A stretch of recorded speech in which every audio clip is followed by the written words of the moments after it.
මේ උතුම් වූ ධර්මදේශනය ප්‍රඥා නාලිකාව තුළින් විකාශය කිරීමට ප්‍රචාරය කිරීමට ධර්ම දානය සිදු කිරීම සඳහා මත්තේගොඩ සම්බුද්ධිවත්තේ පදිංචි සරත් ජිනදාස මහතා විසින් මෙම උතුම් වූ ධර්මදේශනයේ සදැහැති දායකත්වය දරා තිබෙනවා. උතුම් වූ ධර්ම දානයන්ගෙන් ජනිත වන්නා වූ මහා පුණ්‍ය ශක්තියෙන් ගෞතම බුදුරජාණන් වහන්සේගේ ධර්ම ශ්‍රවණය කරන පින්වතුන්ගේ ධර්මාවබෝධය පිණිසම මේ උතුම් කුසලය හේතු වේවා. දායකත්වයේ දරන්නා වූ සරත් ජිනදාස මහතාට සහ එතුමාගේ සුජීවත්ව සිටින ආදරණීය මෑණියන්ට නිදුක් නිරෝගී සුවපත් භාවය ලැබී චිරජීවනය සැලසේවා.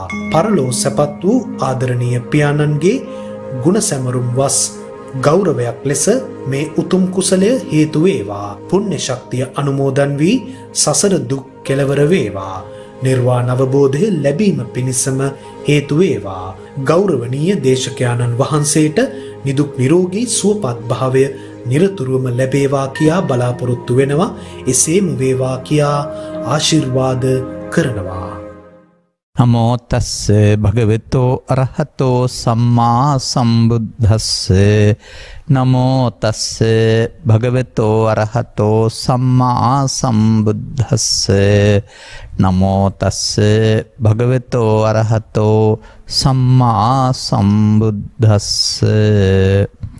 කිඩ්ඩාරති හෝති සහාය මජ්ජේ පුත්තෝ පුත්තේ සුච විපුලං හෝති පේමං.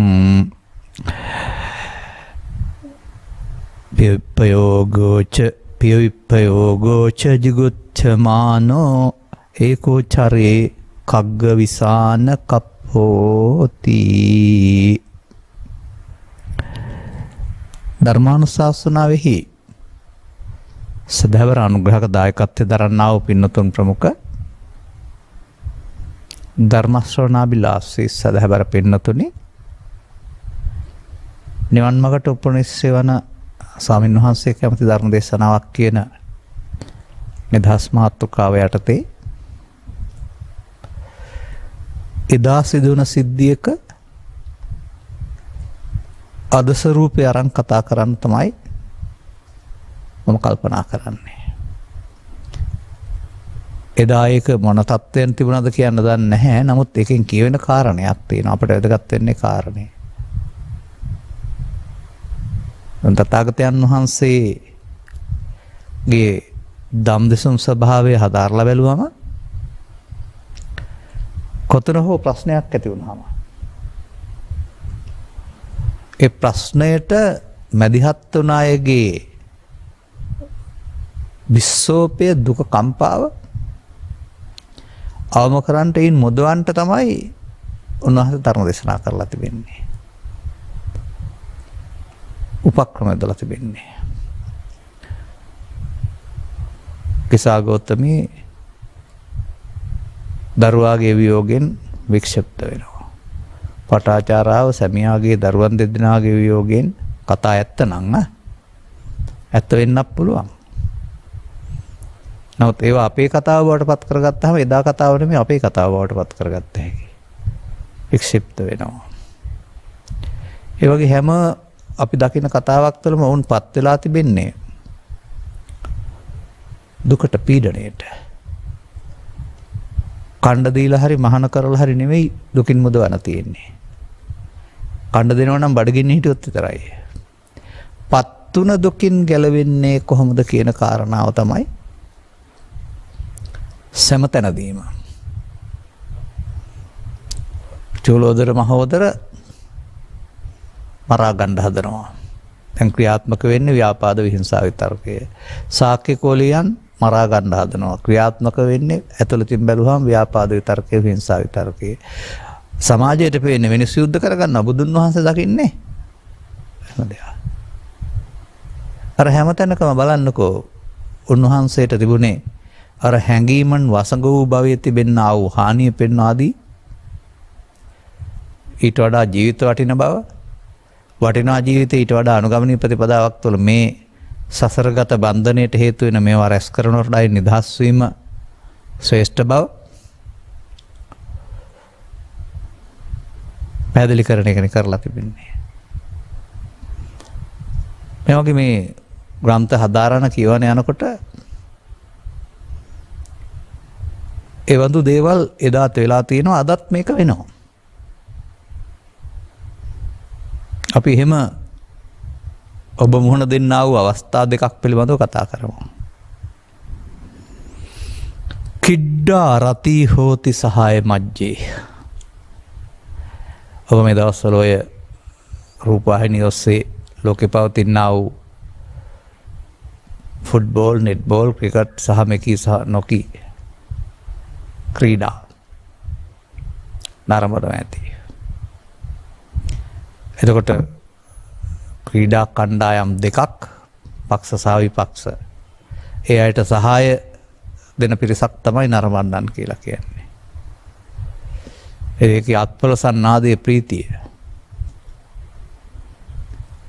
එදා තියෙන්න ඇත්තේ ෆුට්බෝල් නොවෙන්න පුළුවන්. එදා තියෙන්නේ ක්‍රිකට් නොවෙන්න පුළුවන්. නමුත් ඒකේ පෙන්වන්නේ ක්‍රීඩාව ප්‍රීතිය ගෙනත් දෙනවා, රතිය ගෙනත් දෙනවා පිරිසක් මැද්දේ කරනකොට කියන එක.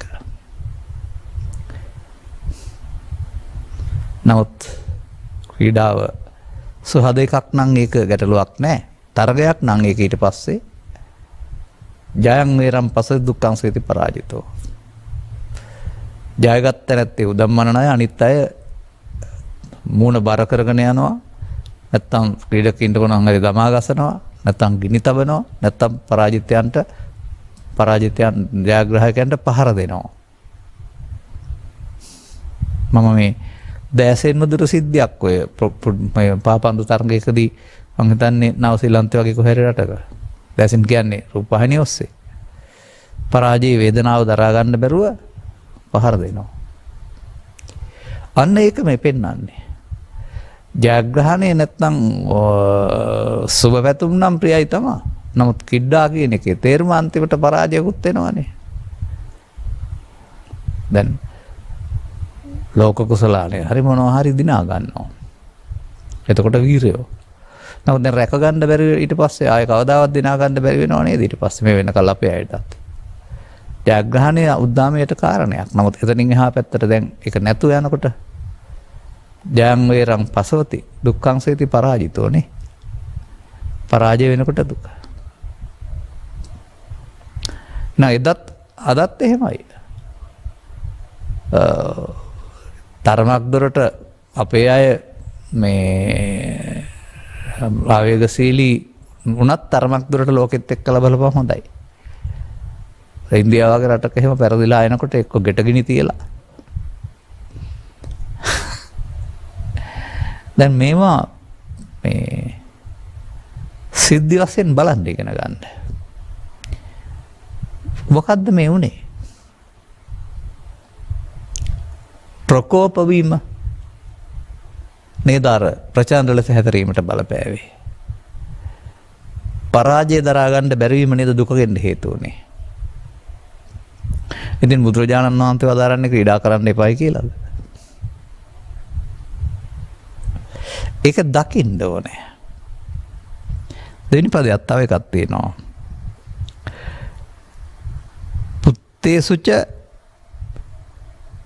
විපුලං හෝති පේමං. අනිත් කාරණාව.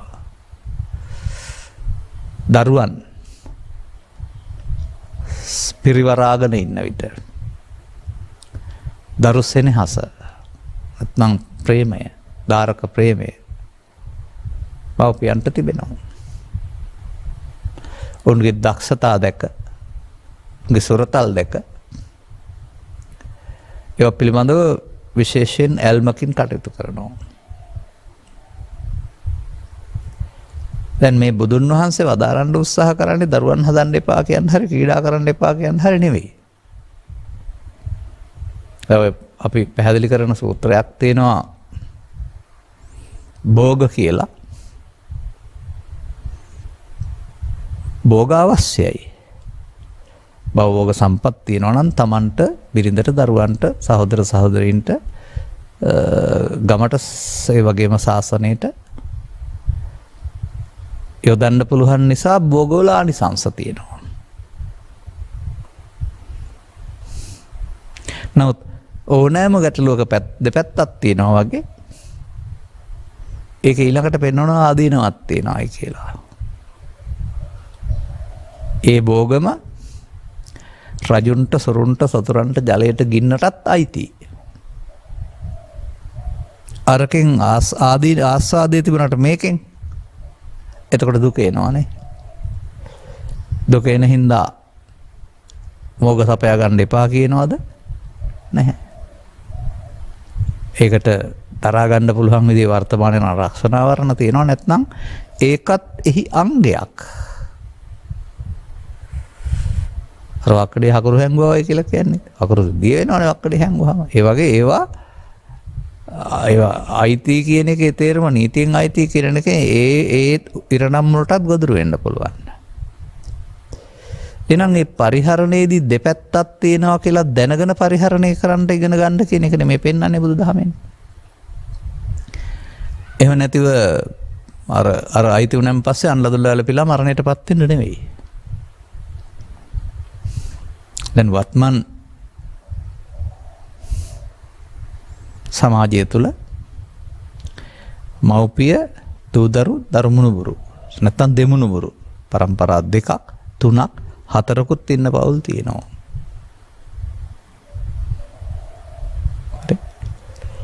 එතකොට මේ මෙලොවට ආපු පිළිවෙල අපිට හොයාගන්න පුළුවන් උපන්දිනේ තියෙන සහතිකයෙන්. මේ පිළිවෙලටමද අපි පරලෝ යන්නේ. ඔබ සහෝදරයෝ 6-7 දෙනෙක් එක්කලා හිටපු පවුලක නම් බලන්න පිළිවෙලටම ගියාද? කල්ැතෝ වෙනත් අය ගියාද? වැඩිහිටියෝ ඉතුරු වුණාද? බාලා අය ගියාද? ඒකම තමයි තව දැනක සිද්ධ වෙන්නේ. එතකොට මේ සාමාන්‍යයෙන් ගස්වල ගෙඩි වෙලිලා තමයි වැටෙන්නේ. නමුත් වේලෙන්න පෙරත් වැටෙනවා. පැහෙන්න පෙරත් වැටෙනවා. අපි කියන සාමාන්‍යයෙන් ඒකට කුරුවල් වෙනවා කියලා. එහෙම නැත්නම් තව මොකක් කාර්යහානියක් නිසා පැහෙන්න ඉස්සෙල්ලා පුංචි ගෙඩිත් වැටෙනවා. ඒ වගේ අපි අතරට එන අය සමස්තයේම දීර්ඝායු සම්පන්න නැහැ. අල්පායුස්කය ස්වභාවයෙන්ම අල්පායුස්කකම් ගෙන අය නැත්නම් යම් යම් රෝගී අනතුරුවන්ට ගොදුරු වීම තුළ අපට පෙර යන්න පුළුවන්. දැන් යාමද දුක ගෙනත් දෙන්නේ. පෙරදීමද දුක ගෙනත් දෙන්නේ. අන්න එකයි තේරුම් ගන්න ඕන කාරණාව. ඒකේ දෙකේම පියෙහි විප්‍රයෝගය නැත්තම් ප්‍රිය ස්වභාවයෙන් වෙන්වීමක් තියෙනවා. ප්‍රිය විප්‍රයෝගයේ දුක්ඛේ අයිති වෙන්නේ බුදුන්ට නෙවෙයි පෘථග්ජනයින්ට.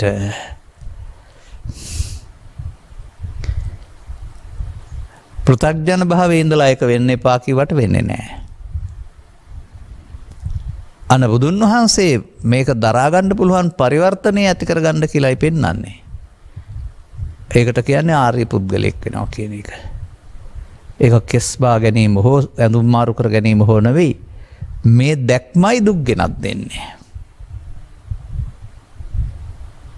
මොකද මේකේ අර ලෝක ධර්ම ස්වභාවයන්ගේ 8න් 2කටපත් වෙන්නේ.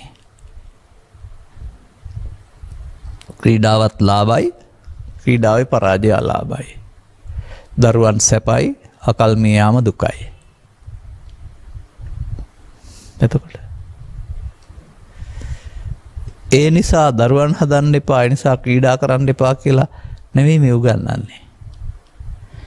ස්වභාවය කියන්නේ ඒකේ හැටි. ලෝකේ හැටි. අපි ඒ පිළිබඳව තේරුම් අරගෙන එය දරා ගන්නට කලවනාකරණය කරගන්න සන්නද්ධ වෙන එකයි කරන්න ඕන. ඔය සන්නද්ධ කියන වචනේ පාවිච්චි කරන්නේ ආයුධ සන්නද්ධ. නමුත් ආයුධ වෙන සන්නද්ධ කියන එක නෙමෙයි. මේට අදාළ මුහුණ දීමේ හැකියාවෙන්.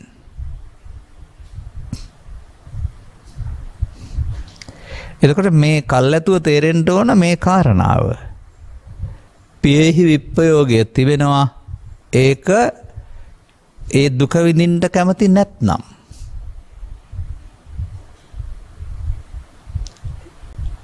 ඒක පිළිකුල් සහගත දෙයක්. නැත්තම් කැමති නැති දෙයක්. ඒ නිසා දරුවෝයි ක්‍රීඩාව අතහැරලා කැලේට යන්න කියලාද මේ කියනවා ඇත්තේ? නැහැ. ඒකේ තියෙනවා ලස්සන උදාහරණයක් අර තවත් මම ගන්න උදාහරණයක් නේ ඔය ගැරන්ඩියා හැවාරින්නාසේ කඟවේනෙක් මෙන් එසලා කලාව හැතරෙන්නේ. කඟවේන මොනවටත් බය නැතුව මේ ඍජුව ඉදිරියට යන කෙනෙක් කියලා පෙන්නන්නේ තනිව. දැන් මේ ඔක්කොම අතහැරලා වනාන්තරයට ගිහින් තනි වෙන්න කියලා හිතුවොත් එහෙම වනාන්තරයට ගිහින් තනි වෙන්නේ ආයුධ නැති අය. ඒ තනි වුණාම ආපහු ඒක වෙන්නේ වෙනත් විදිහකට. එහෙම තනි වුණාම මේ ස්වභාවය දරා ගන්නට බැරි අයට වනාන්තරයට යන්න එපා කියන එක බුද්ධ වචනේ තියෙනවා. ඒ නිසා මේ පුද්ගලයෙක් වශයෙන් තනිවීම නෙමෙයි මේ කියන්නේ. ඊට ගැඹුරින් පැහැදිලි කරන කරුණක් තිබෙනවා. මේකෝ කියන එක. ඒකෝ උපකට්ටෝ කියලාත් තියෙනවා. උදකලා වෙනවයි කියලා.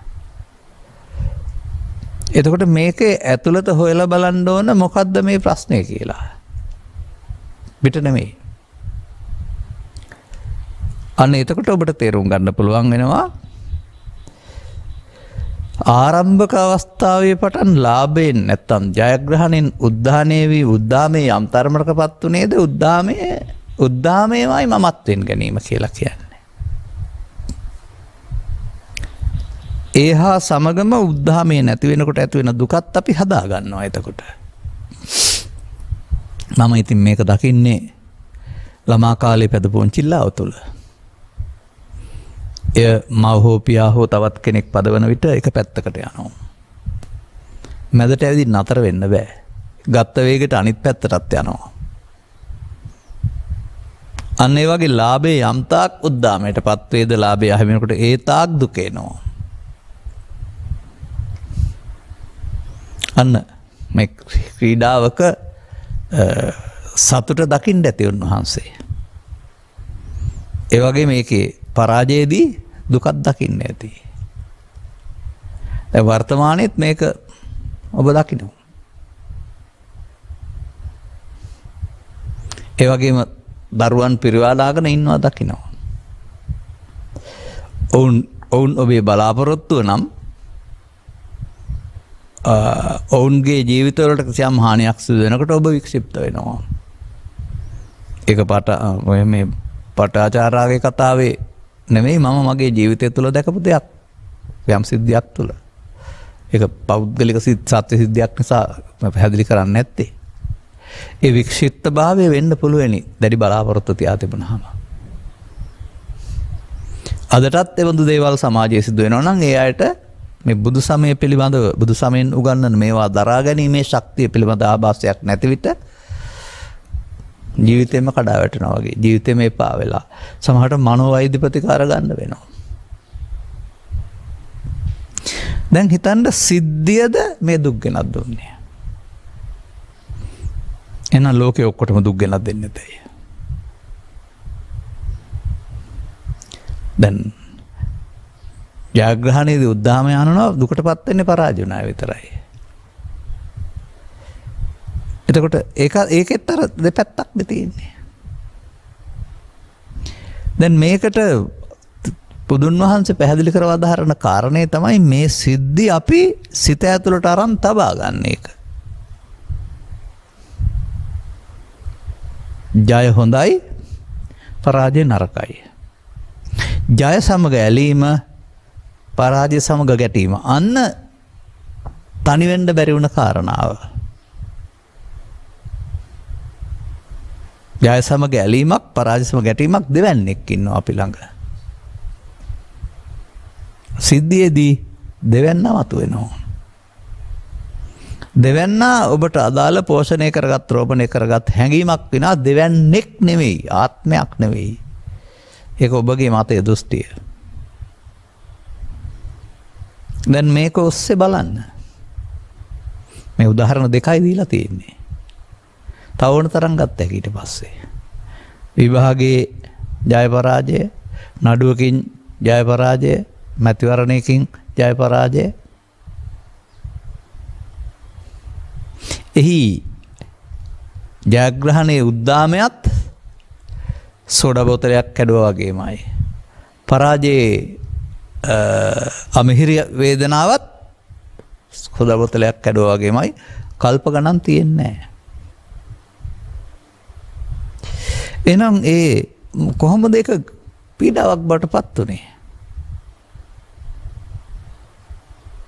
අන්න ඒවා සමග ඇලීමෙන් ගැටීමෙන් කියන වචන දෙක තුලම තියෙනවා මමත්වෙන් ගැනීම කියනා වූ මුලාව. එහෙම නැත්නම් ජය කැමති මම, පරාජය අකමැති මම. දෙත්තයක් දෙන්නෙක්. ඔබයි තව එළියේ ඉන්න කෙනෙකුයි නෙමෙයි. ජයයි ඔබයි පරාජයයි ඔබයි.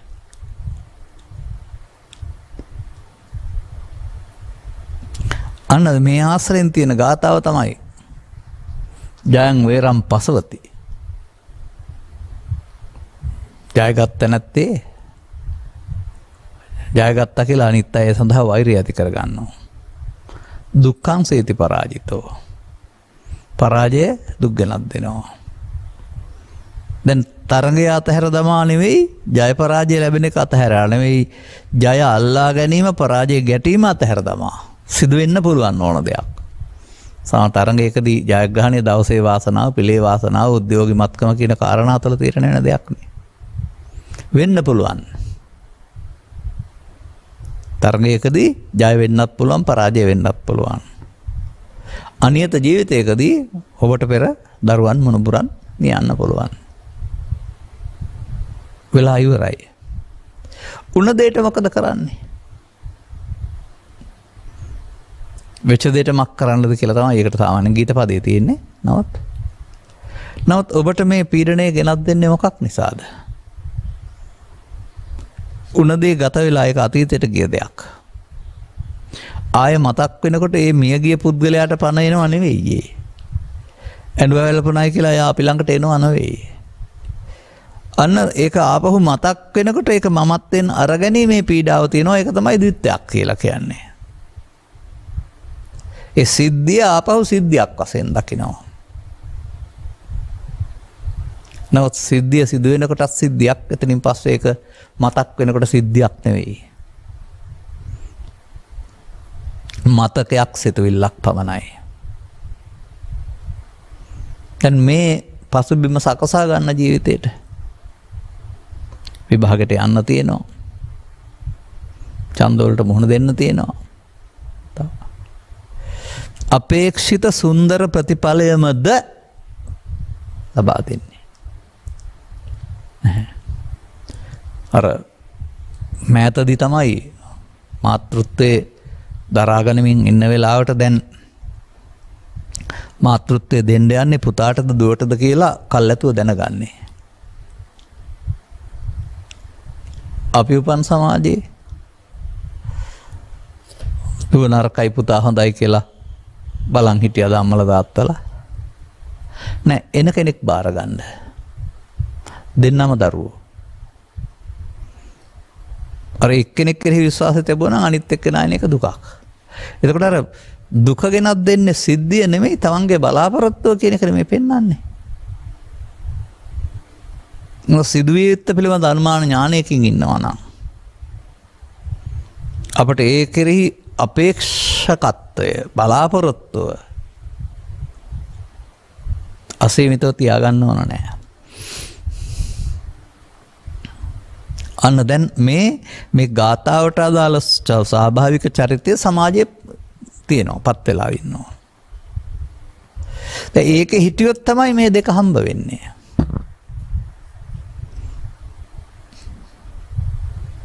පිරිසමැත්ත උදව්වට උපකාරයට ඉන්න අයත් සමග ආස්වාද ජනකයි.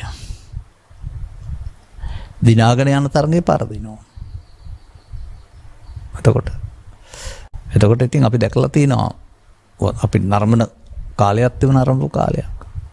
නරඹන්නන් කේන්තියෙන්, තරහෙන් යන හැටි, කල්ැතුව නැකිట్లా යන හැටි, ගිනි තබන හැටි, බෝතල් වලින් ගහන හැටි. ඒ ඔහුව වියරු කළේ කවුද? අන්නේ හැඟීමටයි ඔබ කියන්නේ මම කියන්නේ. ඒ ඔහු උපතින් ගෙනාවේ නෑ. ඔබ මේවට මුහුණ දීම තුළින් දැඩිව ගැනීම තුළින් චිත්තාභ්‍යන්තරය ඇතුළත ආව එකතුවක් මේක. එයාට එළියට එන්න පාරක් පාදන එක පෑදෙන එක විතරයි මේ වෙන්නේ. ඒ නිසා මේ ලාභය ආලාභය සැප දුක් නින්දා ප්‍රශංසාන කම්පන ස්වභාවය චිත්තාභ්‍යන්තරයේ පෘථග්ජන පුද්ගලයා හදාන තියෙන්නේ. වර්තමානයේ සිදු වෙන්නේ ඒ හැඟීම මතුවෙන්න කාරණයක් එදීම විතරයි. කාරණේ නෙමෙයි මේ වදය දෙන්නේ හැඟීම කියන එක ඉගෙන ගන්න ඕන. අන්න එතකොට ඔබට එබඳු සංසිද්ධියකදී කලබල වෙන්න සිහි මූර්ඡාවී වැටෙන්න මැරිලා වැටෙන්න තරම් මේ බලවත් වෙන්නේ නැහැ. ඒ නිසා බුදු සමය තුළ මම දකින්නේ මේ ධර්මතා පෙන්නලා මේක ලෝකෙ හැටි මේ දෙකම දරා ගන්න ඉගෙන ගන්න කියන එක තමයි දෙන පුරුද්ද. දැන් අපාය හැටි නම් දුක් වේදනාව පමණයි. ඒක දුකක් බව උන් දන්නෙත් නැහැ. ගැලවෙන්න දන්නෙත් නැහැ. දෙවියන්ගේ හැටි නම් සැප වේදනාව පමණයි. ඒ නිසා උන්ට ඒක අහිමි වෙන්නේ නැති නිසා දුකකුත් නැහැ. අපිට එහෙම නෙවෙයි. අසස්සත වූ විපරිණාම ධර්මතා දෙකකට අපි මුහුණ දී සිටිනවා. ඒ දෙක එකක් ප්‍රිය කරලා අනික අප්‍රිය කරලා ප්‍රියකෙන් සුප්තිමත් වෙන්න සහ අප්‍රියකෙන් දුක් වෙන්න ගත්තොත් අපිට පෘථග්ජන කියලා කියනවනේ හැමදාම අපිට එහෙනම් දුකයි සැපයි. ඒ අදුද්ධාමයයි කම්පනයයි තියෙනවා. ඒ උපසන්නෝ කියන්නේ ඒ ජයග්‍රහණය හෝ ඒ පරාජය හෝ උද්දාමයෙන් සහ දුකින් ගැනීම වෙනුවට ඒ ලෝක සිද්ධියක් අපට මේ සඳහා මධ්‍යස්ථ වීම සඳහා අර අන්තවාදී දෙකේ නැති වෙනකොට එළඹව තේරුම් අරගෙන ඒ බැඳීම කෙරෙහි පිළිකුල් ඇති කරගන්න ඕන. දරුවන් අතරින් ක්‍රීඩාව අතරින් නෙමෙයි. පිළිකුල් කියන්නේ අප්‍රිය කරන එක නෙමෙයි ප්‍රිය කිරීම. අපි ප්‍රිය කළත් නැතත් ප්‍රතිඵලය හම්බ වෙනවා. අපි කැමති වුණත් නැතත් මරණයටපත් වෙනවා නම් මරණයටපත් වෙනවා. අපේ කැමැත්ත නෙමෙයි නෙතෙන්ද බලපාන්නේ. ඒ ජීවිතයක් තුළ සිදුවිය හැකි, ඒ තරගයක් තුළ සිදුවිය හැකි මෙතනට මම ඉදිරිපත් කරන මේ කාරණා දෙකට සීමා නොවූ තවත් එබඳු දිත්තයක් ඇති තැන්වල සිදුවිය හැකියි. ඒක තමයි අර ලාභෝ අලාභෝ අයසෝ යසෝච නින්දා ප්‍රසංසා සුඛංච දුක්ඛං කියලා ඒක අපි කතා කරන්නේ දෙකයි අතන 8ක් තියෙන්නේ. දැන් බුදු සමයෙන් උගන්වන්නේ මේක නවත්තලා හිටියා කියන එකද? නෑ. පුට්ටස්ස ලෝක ධම්මේහි ඔබට මේ ලෝක ධර්මතාවය යම්කිසි බලපෑමක් පීඩනයක් ඇති කරන්න පුළුවන්. ඔබ චිත්තං යස්ස කම්පතිද චිත්තං යස්සන කම්පතිද. පෘථග්ජන පුද්ගලයා චිත්තං යස්ස කම්පති. ඒ සිද්ධියේදී මාරි පුද්ගලයා චිත්තං යස්සන කම්පති සිද්ධිය ද නතර වුණේ. ඔහු වෙනුවෙන් කම්පනයක් ඇති නොකළ සිද්ධිය සිදු නොවීමද? සිද්ධිය සිදු වුණා. දැන් කම්පති හම්බ වෙන්නේ කොහොමද? ඒක නේද මේ බුදු සමයෙන් පෙන්වන මානසික පරිවර්තනය. දැන් තව ටිකක් එහාට යන්න. මොකද්ද මේ? ආත්ම කොට ගැනීම. ජය ආත්ම කොට ගන්නවා. පරාජයත් ආත්ම කොට ගන්නවා. ඔය නිත්‍ය සුඛාත්ම වල ආත්ම කියන්නේ ආත්මය නෙවෙයි. ජීවිතේ නෙවෙයි.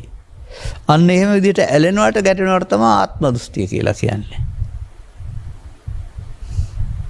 ඒක ආත්ම කොට ගැනීම දුකක් ගෙනත් දෙයි කියලානේ බුදුන් වහන්සේ වදාරන්නේ. සිද්ධිය දුකක් ගෙනත් දෙයි කියලා නෙවෙයිනේ.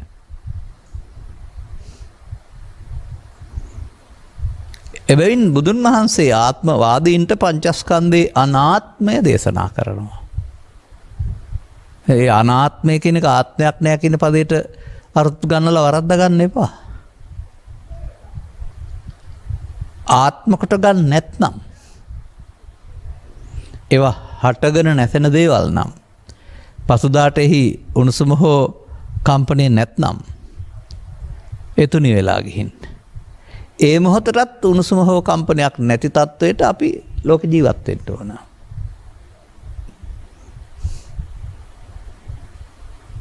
අන්න කඟ වේනගේ චරිතය බුදුන් වහන්සේ ගන්නවා. ඔහුට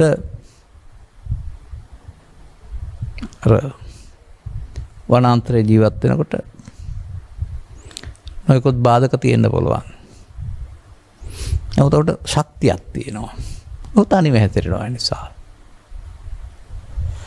ඒ තනිව හැසිරෙන ක්‍රියාවලිය මෙතන තමන් තනි වෙනවා කියන කයෙන් තනි වෙනවා කියන අර්ථයට නෙමෙයි පෙන්වන්නේ බුදුන් වහන්සේ. අර චිත්තාභ්‍යන්තරේ දෙන කාරණේ ලාභාලාභ සැප දුක් වශයෙන් ගැනීම තනිව නෙමෙයි ඉදිරියක් වශයෙන් හැදරීම. දැන් අපිද නැති වෙන්න ඕන. අපි ඉන්න ඕන. හොඳයි ලාභය මමත්වෙන් ගැනීම, අලාභය මමත්වෙන් ගැනීම, නින්දාව මමත්වෙන් ගැනීම, සැප මමත්වෙන් ගැනීම, දුක මමත්වෙන් ගැනීම. ඒක ළමා කාලේ ඉඳලා පුරුදු කරගත්ත වැරදි මතයක් නිගමනයක් නේද? ඒ නේද අපට මේ කම්පැනි සෑදුවේ. දැන් එය නේද මේ සංඛාරයක් කියලා කියන්නේ. ඒ නේද හිතරේන හැඟීමක් කියලා කියන්නේ. ඒ කැමැති වුණත් අකමැති වුණත් ඇවිදින් යනවනේ. කල්ප ගණන් තියෙන්නේ නැහැ නේද? තිබුණත් කෙනෙකුගේ දිනකින් දෙකකින් හතකින් තුනී වෙලා යනවා. ඒ Taman එක ගණන් ගන්න නැති තරමට. ගණන් ගන්නවා නම් මාස ගණනක් තියෙන්නත් පුළුවන්. ඒ නිසා මේක ලෝකයේ ස්වභාවයක් නෙමෙයි මානසික ස්වභාවයක්. අපිට මේ පිළිබඳව අපි ගත කරපු ජීවිතය තුළ පෞද්ගලික අත්දැකීම් තුළින් තේරෙන්න ඕන. එබඳු ප්‍රියජනක සහ අප්‍රියජනක කාරණාවලට ඔබේ ජීවිතේ මුහුණ දෙනවා. දීලා තිබෙනවා. එහෙම නැත්නම් ඔබගේ හිතවතුන් එහෙම මුහුණ දීලා තිබෙනවා. ඔවුන් ඒ තුළ පත්වෙන්නා වූ අසහනය පීඩාව දැකලා තිබෙනවා. ඉදිරියටත් පීඩාවක් තියෙනවා, අකල් මරණක් තිබෙනවා. දුක් දරුවන්ගෙන් වෙන්වීමක් තිබෙනවා. ඒ ඇසින් බැලුවොත් ඉදිරියටත් මේක හැමදාම එනවා. නමුත් සම්බුදු සසුනේ ආර්ය භාවයට පත් වුණා වූ අය. අපි කියමුකෝ පටාචාරා ඊට පස්සේ සැමියායි බිරිඳයි ගැන දුක් වෙන මේ දරුවෝ දෙන්නයි ගැන දුක් වෙන්නේ නැද්ද? විසාගෞතමී මලදරුවා ගැන ආපහු දුක් වෙන්නේ නැද්ද? සුනීත සෝපාක කසලැදපු ගැන හරි දුක් වෙන්නේ නැද්ද? තමන්ගේ බාප්පගේ හිරිහැර සම්බන්ධයෙන් ඒවා සිද්ධියක් වශයෙන් ගත්ත පුද්ගලයාට කම්පණය තියෙනකොට ඒවා සිද්ධියක් වශයෙන් ගන්න නැතුවම දැන් ගත වුණ අතීතයක්. යලි සිහි කඳවන්නට අවශ්‍ය මතකේ පාවිච්චි කරන්න ඕන නිසා සිහි කැඳවීම යන සිද්ධියක් නොව සිතට සිතුවිල්ලක් වශයෙන් පැමිණීම පමණයි. සිතුවිල්ලක් වශයෙන් පැමිණීම නෙමෙයි ගෙනත් දෙන්නේ සිතුවිල්ල කෙනෙක් දෙයක් තැනක් කොට දැරිව ගැනීමෙන්. එයා අපි සංසාරයේ සිදුවන වරද අපි අතින්. ඒක හරි ලස්සන දෙයක්. අපි ලෝකයේ දෙයක් දකින්නවා කියන එකේ ඇත්ත සිද්ධිය ලෝකයේ දේ අපේ සිත තුළ පහළ වීමෙන් සිත තුළ පහළ වෙන හැඩය අනුව ලෝකය හඳුනා ගන්නවා. කියන්නේ ලෝකේ තියෙන දේවල් දකින්නවා කියලා තමයි. නමුත් එහි පවතින ස්වරූපී විරූපී ප්‍රිය අප්‍රිය ස්වභාවය අනුව අපි ඒක තුළින් නරඹනවා. මේ නිසා අපිට මේ ලෝකයේ සිදුවෙනා වූ ස්වයං සිද්ධීන් සියල්ල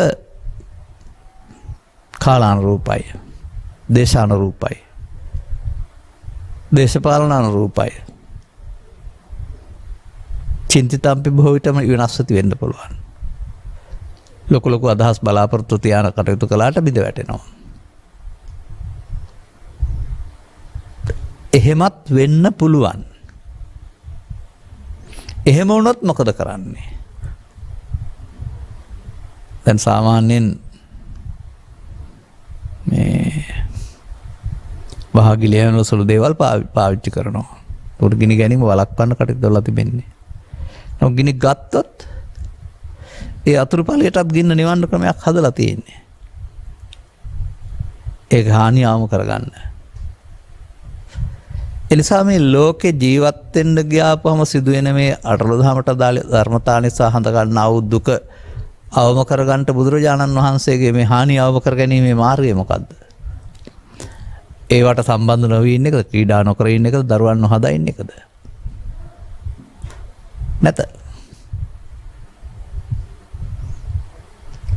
මේ සියල්ල දැනගැනීමේදී සිද්ධිය වෙන අය සිතට එන සිතුවිල්ල වෙන අය. සිද්ධිය නෙවෙයි අපට ඇති වෙන සිතුවිල්ලේ පවතිනා ඇලීම ගැටීම තමයි අපට ප්‍රශ්නයක් වෙන දෙන්නේ. එසේනම් අප ඒ සිද්ධිය දැනගන්න ආකාරය හිතුවිල්ලක් පවතින්න ඕනේ. ඇලෙන ගලන ආකාරයක් තියෙන්න බෑ.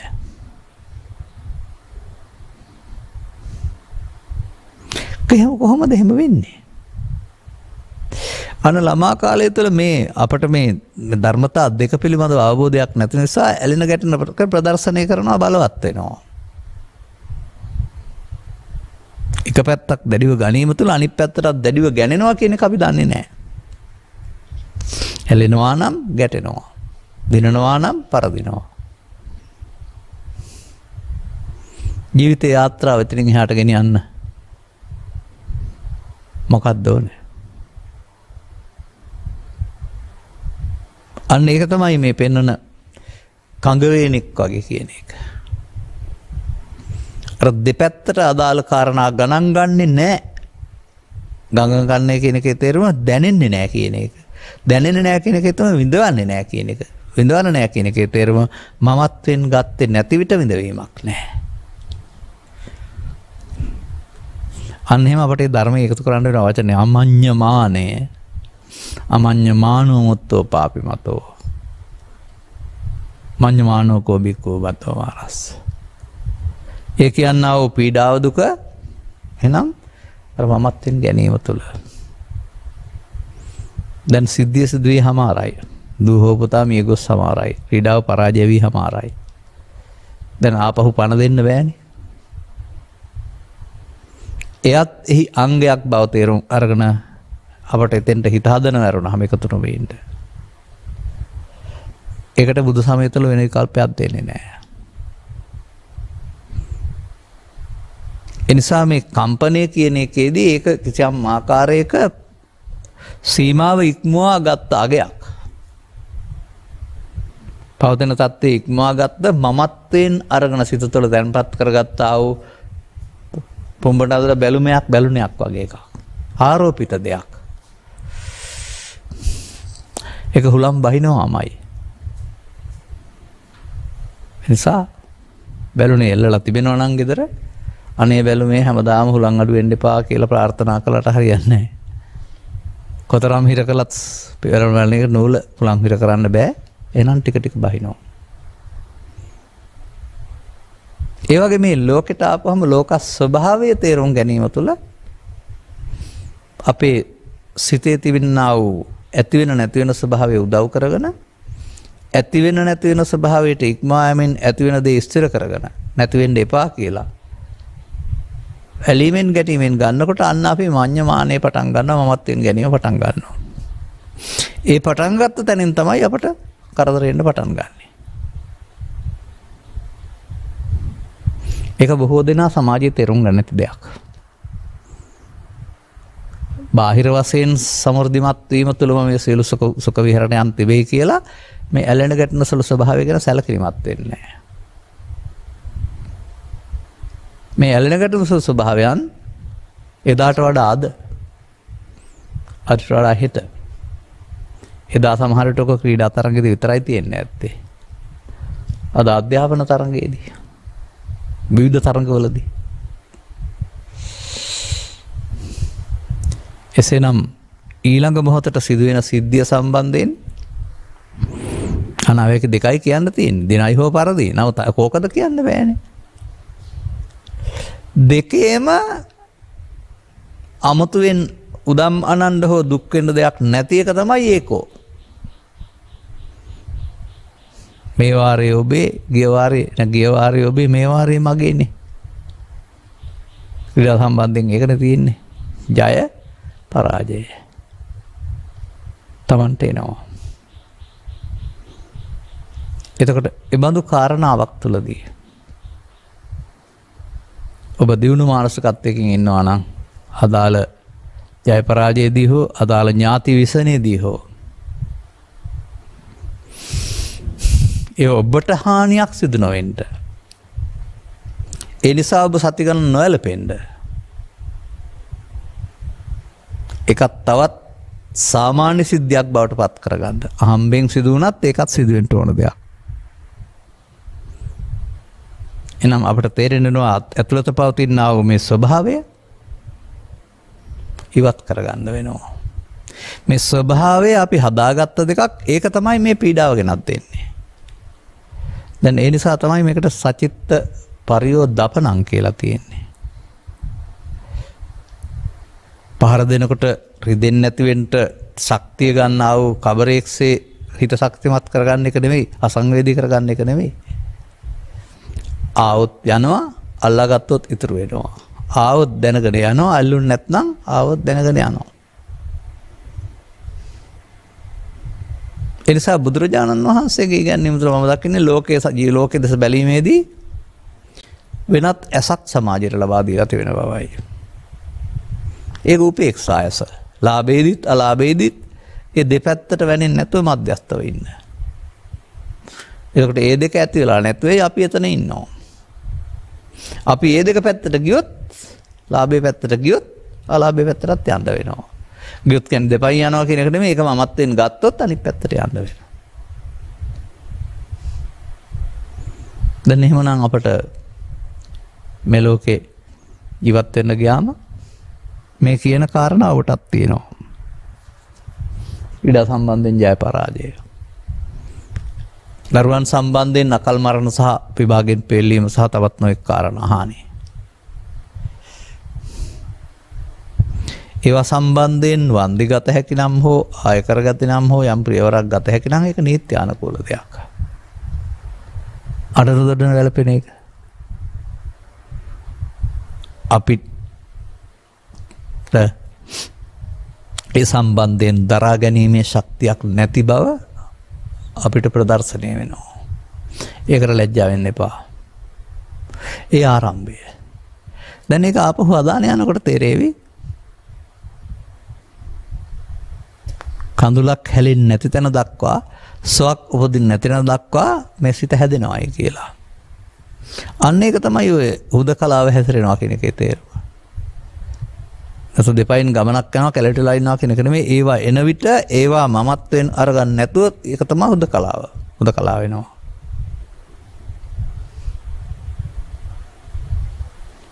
එය අලුත් අභ්‍යාසයක්. එතකොටත් ඉන් පස්සෙත් ජය සිදු වෙන්න පුළුවන්. පරාජය සිදු වෙන්නත් පුළුවන්. අර කියන දරුවෙකුගේ ෆේල් වීම හෝ දරුවෙකුගේ මරණය සිදු වෙන්නත් පුළුවන්. ඒ සිදුවී හමාර දෙයක්. අපේ වරදක් නෙවෙයි. අපට කළ හැකි දෙයක් නැත. ඒ පිළිබඳව අකම්පිතව සිත හදා ගන්නවා ඇරුණා වෙන කළ හැකි දෙයක් නැත. දරුවාට පණ දිනු හැක පරාජිත ක්‍රීඩාව ජයග්‍රහණයට එදාපත් කරගන්න බෑ, අලුතෙන් පත් කරගත්තේ පස්සේ. දැන් මේ අභියෝගය නේද බුදු සමයෙන් පෙන්ලා තියෙන්නේ. ඔබට ස්වාභාවික ජීවිතයක් තියෙනවා. ඒකේ මේ අභියෝගය තියෙනවා ජය පරාජය දෙක. ඔබ ඒ දෙක උපේක්ෂා සහගතව පත් කරන්නේ නැතුව කැලේට ගිහින් ඉඳගෙන මොනවද මේ භාවනාව වඩන්න හදන්නේ? ඒ දෙකේ දෙපැත්තට පවතිනා වූ ඇලීම උපේක්ෂා සහගත බවට පත් කරන එකයි ඔබට භාවනාව නම්. අර කොහෙට ගිහින් හරි ඉඳගෙන ඉඳලා හරි ඇඳුමක් මාරු කරලා හරි මොනවද කරන්න හදන්නේ? මෙන්න මෙහෙම මේක මිනිසා සඳහා විශේෂිතයි. මිනිසා සඳහා දේශිතයි. අවාසනාවකට එබඳු සිත හදාගන්නා වූ ජීවිතයකට ආගමික ජීවිතය කියන්න අපේ කැමති නෑ. එකට පාටක් තියෙන්න ඕන, දිනයක් තියෙන්න, කොඩියක් තියෙන්න ඕන, පූජනීය ස්ථානයක් තියෙන්න. එහෙමයි ආගමික. අදාළ දිනේව කරන්න ඕන. එහෙම ගත්තාම ඉතින් ලෝකේ හැම දවසම ආගමික දින එක එක රටවලට. එක එක වස්තුන් හැමෝකම ආගමික සංකේත. නමුත් ඒ ආගමික දින සහ සංකේත ඔවුන්ට ඇරුණාම අනිත් අයට වැදගත් නෑ නේද? එතකොට වැදගත්කම තියෙන්නේ දිනේද ඔවුන් හදාගත්ත එකේද? අන්න එහෙම බලන්න ඉගෙන ගන්න. ඒ වැදගත්කම අප විසින් ආරෝපණය කරගෙන ලබන දෙයක්. කරාම සැබෑ එකක් නෙවෙයි.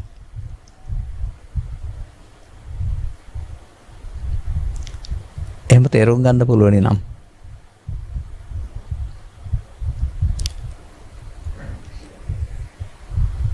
දවාල උදා වෙනවා.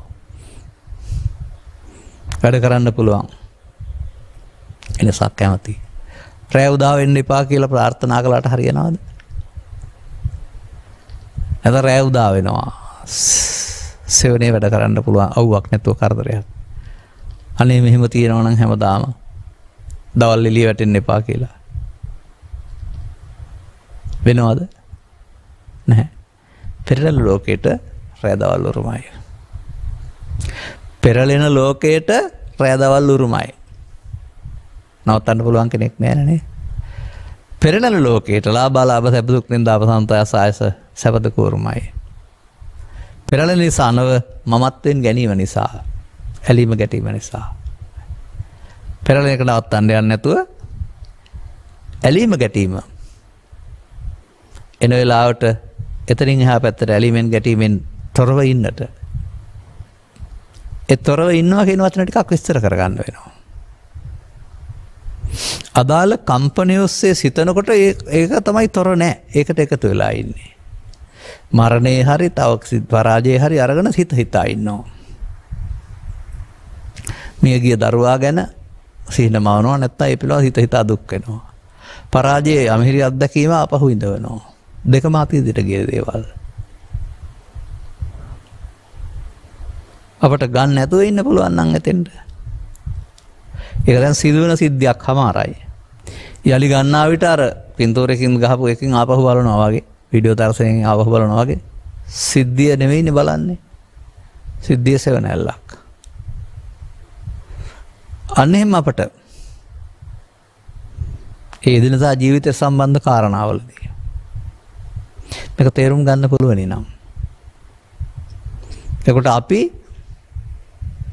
තවත් තැනකට එනවා.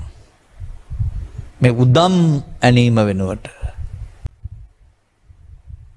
උදම් මනුවම නැත උඩ පැන්නොත් බිම වැටේ නිසා උඩ නොපැන ඉන්න. උඩ පැන්නොත් බිම වැටෙන්නේ. උඩ පැන නැත්තම් බිම වැටෙන්නේ නෑනේ. උද්දාමයටපත් වීම සදුක් වෙන බව තේරුණා නම් උද්දාමයට නොවිත්පත් නොවි සිටීමට. එමමත්ෙන් අරගෙන උඩ වීමට අහංකාර නොවීමට. එහෙනම් අනිත් පැත්තත් ප්‍රතිඵල වෙන දවසට සාමාන්‍යයි. මෙන්න මෙහෙම අපට අපේ සිතේ හදාගත්තා වූ දෙපැත්ත පිළිබඳව කම්පණයෙන් තමන් සිත වෙනස් කරගෙන මධ්‍යස්ථ භාවයට පැමිණීම තුළ වෙනත් තලයක් වෙනත් දැක්මක් විවෘත වෙන බව පැහැදිලි කරන තරන උත්සාහයක් බුදු සමයේදී පවතින්නේ. අපි මේ බඳු ප්‍රායෝගික දෙයක් කල්පනා කරන්නේ නැහැ. මලෙන්ම පහනෙන්ම බුදු පිළිමෙන් පොය දවසෙන්ම කරන වැඩවලින් මේ සියල්ලට උත්තර හම්බ වෙයි. වන්දනා යනවා, බුදු පූජා පාත්වනවා, ඒ වගේ විශේෂ දේවල් කරනවා. මේ පිළින් මට මේ ලෝකෙ තියෙන අටලෝ දහමේ කම්පාව නොවේවා. ඔන්න අපේ ප්‍රාර්ථනය. ධර්ම දේශනාවලත් තියෙන ඒ වගේ දේවල්. ඒ පිළින් ඔබට ආයවර්ණ සැපල හම්බ වෙයි. අටලෝ දහමේ කම්පාව නොවෙන්න කියලා බලයක් එයාට කරන්න බෑ. අටලෝ දහමේ කම්පාව Taman කම්පා නොවෙන්න තැනට හිත හදා ගැනීමෙන් ඒක වීමෙන්. නැවත නැවත හිතා විඳවන්න නැතුව එනකොට එකතු නොවීමෙන් මම අත්දැකීමනුත් දන්නවා. සමහර අය මම දැකලත් තියෙනවා. එවදු කම්පිත අවස්ථාවකදී කතා බහ නොකර නිහඬව ඉන්නවා. නිහඬව ඉන්නවා කියන්නේ නිදා ගන්නවා ඒක ඇතුළට ගිහින් කල්පනා කරනවා කියන එක නෙමෙයි. නිහඬව ඉන්නවා කියන්නේ කල්පනාත් නොකර ඉන්නවා. මෙහෙමයි උනේ මෙහෙමයි කරන්න ඕන කියලා හීනමවන්න නැතුව අන්න එතකොට ටික දවසකින් නොපැතුණු නිසා ඉස්සරහට පැතුමක් එයාගේ අර සිද්ධිය සිදුවන මතකයේ තිබෙනවා නමුත් බලය හීන වී යනවා. මම දකිනවා මේ ගාථාව තුළ එදා බුදුන් වහන්සේ වදාළ සිද්ධියෙත් අද එකෙත් වෙනස ක්‍රීඩාවේ නම සහ ක්‍රීඩා වර්ගය වෙනස් වීමයි. එදා සිද්ධියමයි අදත් වෙන්නේ. එදා ඒ සිද්ධිය සම්බන්ධයෙන් එළවණු කරන පුද්ගලයාට මේ කම්පනය රෝගී වීම මරණය දුක ගෙනත් දෙනවා. අදත් එහෙමයි.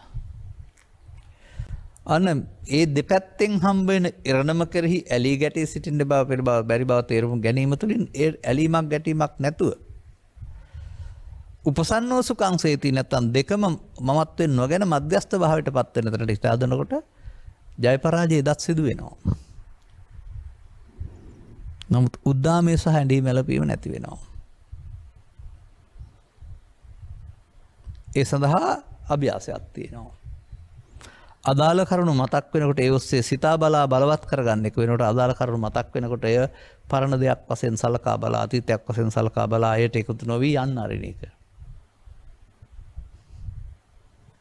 ඒකට නියාමයක් භාවිතා කරන්න කියලා තථාගතයන් වහන්සේ වදාහරනවා. චිත්ත නියාමය. ඒ ස්වභාවයෙන්ම හටගෙන අවශ්‍ය කර්තව්‍ය කර දී යනසලුයි. අපි මේකට මේ අගයක් එකතු කරලා දෙපැත්තට තියලා බැඳ ගන්න ගිහින් ප්‍රශ්නයකට ප්‍රශ්නයක් හදාන තියෙන්නේ. මෙන්න මේ කරුණ ඔබට ප්‍රායෝගික ජීවිතයේ තේරුම් ගන්න ලැබෙනවා නම් මේක ප්‍රායෝගික ජීවිතයේ දෙයක්. අදින් පසු හමු වෙන ජීවිතයේ දෙයක්. අප එක ක්‍රීඩාව සඳහා දරුවන් සඳහා පමණක් කතා කළාට වෙනත් ඕනෑම දෙයක් සම්බන්ධයෙන් මේ දෙපැත්ත සම්බන්ධයෙන් ඒ අපි නොදන්නාකම නිසා හදාගෙන දෙත්‍යක් වශයෙන් හදාගෙන ආපු දෙයක් ළමා කාලේ ඉඳලා. ඒ හදාගෙනම තමයි අපිට මේ ප්‍රශ්නේ ඇති කරලා තියෙන්නේ. අර වෙනස් මානයකට යන්න ඕනේ. ඒකට ඒ දේවල් සිදු වෙනවා. නමුත් ඒවා චිත්තාභ්‍යන්තරයට මමත්වයෙන් ඇලෙන ගැටෙන ස්වභාවයෙන් නොගන්නේ නම් සිද්ධිය සිදු වෙනවා දැනුමත් සිද්ධ වෙනවා. නමුත් Tamanට සිදුුනේ පාඩුවක් කියලා ලාභයක් කියලා තියෙන උද්දාමයේ හෝ හානිය එක ප්‍රශ්නයක් නැහැ. දැන් මෙතෙන්ට ගත්තම සචිත්ත පරියෝදපන ඒතම් බුද්ධානම් සාසනං. බුද්ධ ශාසනය බුදුන් වහන්සේ ඉගැන්වීම. ඒ ධර්මතා හමුවේදී නොසැලී සිටින්නට අවශ්‍ය අකම්පිත ස්වභාවයටපත් වෙන්න අවශ්‍ය දෙපැත්තක අන්තවාදී වීම හදන්න ඕන. පුරුදු කරන්න ඕන. ඒ අදාළ සිද්ධියකදී ගණන්ගෙන කල්පනා කිරීම වෙනුවට ගණන් නොගෙන බැහැර කිරීමෙන්. උනේ හානියක් පාඩුවක් නින්දාවක් කියලා හිතන්නේ නැතුව බැහැර කිරීමෙන්. අමුතුවෙන් මොකුත් අවශ්‍ය නැහැ මට පේන්නේ. කර්මස්ථාන ඉබේම හම්බ වෙනවා. තම තමන්ට අදාළ සංසිද්ධින්හිදී කම්පිත ස්වභාවය පිළිබඳව ඔබට දැනෙනවා ඔබ ළඟ. තිබෙනවා නම් පුදුම රහස කියන්නේ හංගන්න බෑ.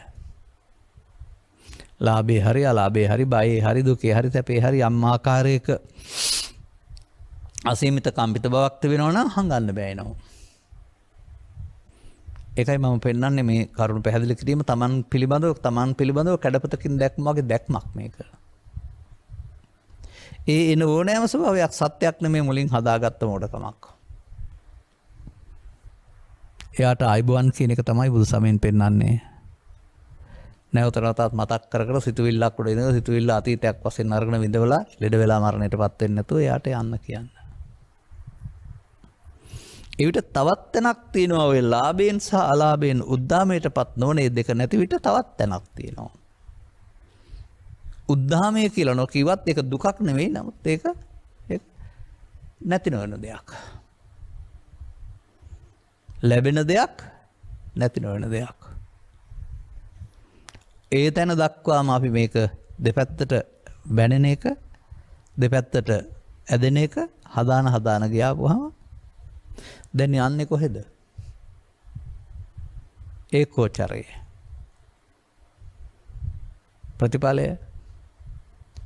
ප්‍රතිඵලයේ කම්පනීය මාර්ගය වෙනුවට අකම්පනීය මාර්ගයක් තුළ ජීවිත අවසාන වෙන්න පෙර ජීවිතය තුළ කළ යුතු සියල්ල අවසానයි. තවත් ලාභේ සහ ලාභයාවට මම ඒකට උද්ධාමයට සහපත් වන්නපත් නොවන නින්දාවටපත් නොවන සංසුන් ස්වභාවයක් මට උරුමයි. ඒක දැනෙන්න ඕන. අනුගමනීය ප්‍රතිපදාවත් තුළ ටික ටික දැනෙන දෙයක්. නිකන් දැනෙන්නේ නැහැ. ඒක තමයි ධර්මයේ සඳහන් වෙලා තියෙන්නේ අධිගමය තමා විසින් ලබන අධිගමය තමාට දැනගන්න ලැබෙනවා හේවත් ධර්මයේ සාන්දිටික ගුණය කියලා. ඒක අර ඒ බඳු අභියෝග හමු වෙනකොට ඒ වායේදී වෙනදා තරම් අඬන්නේ දොඩන්නේ කලබලයටපත් වෙන්නේ කලබල වෙන්නේ නැත්නම් සිද්ධිය දැනුත් සිදු වෙනවා අපිට කම්පනයක් නැහැ. බලන්න ඒක සාන්දිටික ගුණය නෙවෙයිද කියලා.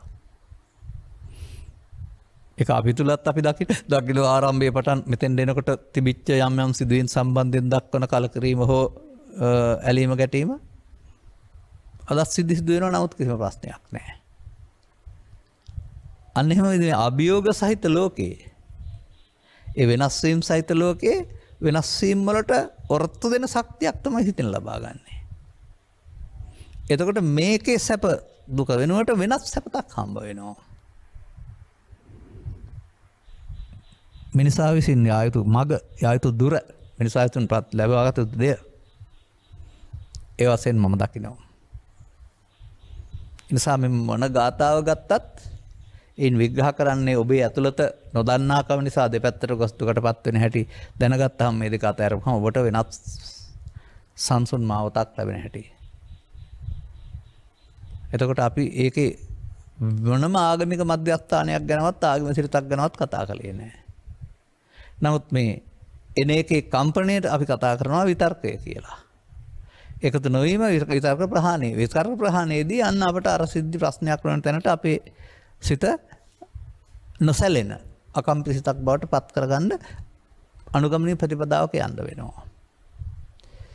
ජීවිතේ තමන්ගේ අනිකුත් අභිමාර්ථාර්ථයන් ඉෂ්ට කරගනිමින් මේ කරුණත් ළඟා කරගන්න ඔබට ශක්තිය ධෛර්ය ලැබේවායි කියන සිභාෂංසනය කරමින් මම ධර්මානුශාසනාව මෙසේ අවසන් කරනු ලබනවා. දායකත්වයේ දරනු ලබන්නේ මත්තේගොඩ සම්බුද්ධිවත්තේ පදිංචි සරත් දිනදාස මහතා විසින්. අරමුණත් ගෞතම බුදුරජාණන් වහන්සේගේ ධර්ම ශ්‍රවණය කරන පින්නතුන්ගේ ධර්මාවබෝධය පිණිස මේ උතුම් කුසලයේ හේතු වේවා. ධර්ම දානයේ ධර්ම ශ්‍රවණයේ හේතු වේවා. එතුමන් ධර්ම දාන පින්කමක් කරලා තිබෙන්නේ. දායකත්ව දරන්නා වූ සරත් දිනදාස මහතා සහ එතුමාගේ සුජීවව සිටින ආදරණීය මෑණියන්ට නිදුක් නිරෝගී සුවපත් භාවය ලැබී චිර ජීවනය සැලසේවා. මේ කියන අභියෝග ඔබට එනකොට ඒක ඔබේ ඇතුළත තිබිලා ඉන්නා වූ කම්පනයක් බව තේරුම් ගත්තාම ඒක හදා ගන්නකොට ඔබට චිර ජීවනයේ නැත්නම් අකම්පිත බව හම්බ වෙයි. පරලෝසපත් වූ ආදරණීය පියාණන්ගේ ගුණ සමරන වස් ගෞරවයක් ලෙස මේ උතුම් කුසලයේ හේතු වේ අපි එකට කියන්නේ ගුණානුස්මරණය කියලා. පින් බලාපොරොත්තු වන්නේ නම් පින් අනුමෝදන් වී ජීවිතය සපවත් කරගනිත්වා මතු භවයක නිවන් මඟ හෙළි කරගන්නට ලැබේවා. ගරුණීය දේශකයන් වහන්සේලාත් නිදුක් නිරෝගී සුවපත් භාවය නිරතුරුවම ලැබේවා. මූල දායකත්වයේ දරා පවතින තත්ත්වයේ මිනිසා තුළ මතුවෙන ගැටලුවක් පිළිබඳව විමර්ශනය කරන්නට ගැටලුව ඉවර කරගන්න බැරි නිසා ගැටලුවටපත් නොවෙන්නට මනස හදාගන්න පුළුවන් ආකාරය පිළිබඳව කරුණු පැහැදිලි කරන්නට ඉඩකඩ ලබා දීම පිළිබඳව සතිවන්ත වෙමින් අනුග්‍රහක බවතුන් වශයෙන් කටයුතු කළ ඔබටත් ධර්මාශ්‍රය කළ හැමටත් ඒ කලමනාකාරීත්වය මේ ධර්මතා හමුවේදී අරුවදහමේ ධර්මතා හමුවේදී කලමනාකරණය කර ගැනීම තුළින් සිද්ධිය සිදුවෙද්දී අකම්පිත වෙන්න අවශ්‍ය මඟ හෙළි කරගන්නට ලැබේවායි අපද ප්‍රාර්ථනා කරනවා. සබ්බිහිතයෝ වජ්ජන්තු සබ්බ රෝගෝ විනස්සතු මාතේ බවත් අන්තරායෝ සුඛී දීඝායුකෝ බව හැම දිනාටම තෙරුවන් සරණයි. मोहक्षयो निब्बानं